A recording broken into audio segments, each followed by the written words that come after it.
Dear haters, सबसे पहले एक बात क्लियर कर लेते हैं। आप हमसे नफरत करते हो, पर जो काम हम कर रहे हैं वो आपकी भलाई के लिए कर रहे हैं। जी हाँ, फीडिंग। जिस दिन फीडर्स ने फीडिंग बंद कर दी ना, उस दिन आपको समझ आएगा कि फीडिंग कितनी जरूरी थी। भूखा डॉग एग्रेसिव होता है, पेट भरा हुआ डॉग अपनी टेरिटरी में भाई एकदम शांत रहता है, काम रहता है। पर ये बात कोई सुनना ही नहीं चाहता। वैक्सीनेशन, स्टेरिलाइजेशन, ये सब हम अपनी पॉकेट मनी से करते हैं। आप और हम दोनों सिस्टम के भरोसे बैठे हुए हैं, और सिस्टम क्या कर रहा है? सिस्टम हमारे भरोसे बैठा है यार।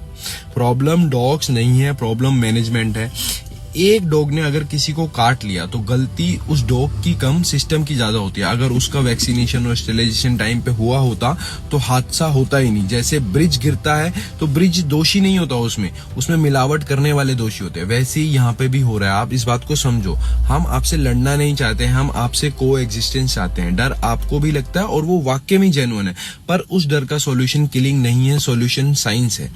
जैसे स्वच्छता अभियान, अवेयरनेस अभियान, ये सरकार ने, वो तब तक काम नहीं करते जब तक हम लोग उस पे मिलके काम ना करें। हम एनिमल लवर्स नहीं हैं, हम इंसान हैं जो इंसानियत के लिए आपसे मांग कर रहे हैं। जैसे आप अपने बच्चों के लिए कुछ भी करोगे, वैसे ही ये बेजुबान भी इस प्रकृति का हिस्सा है। लड़ाई बहुत हो गई है। अगर आप लोग चाहते हो तो हम सब मिलके काम करके अब दिखाते हैं सभी को, सिस्टम को भी, क्योंकि आपको और हमें रहना है, सिस्टम को यहाँ नहीं रहना है। बात समझ आए तो ठीक है, नहीं तो बाकी चीजें हो रही हैं वो होती रहेंगी। लड़ाई का कोई अंत तो है नहीं, दोनों तरफ का नुकसान होता है लड़ाई में। इतिहास उठा के आप देख सकते हो, आपका भी हमारा भी।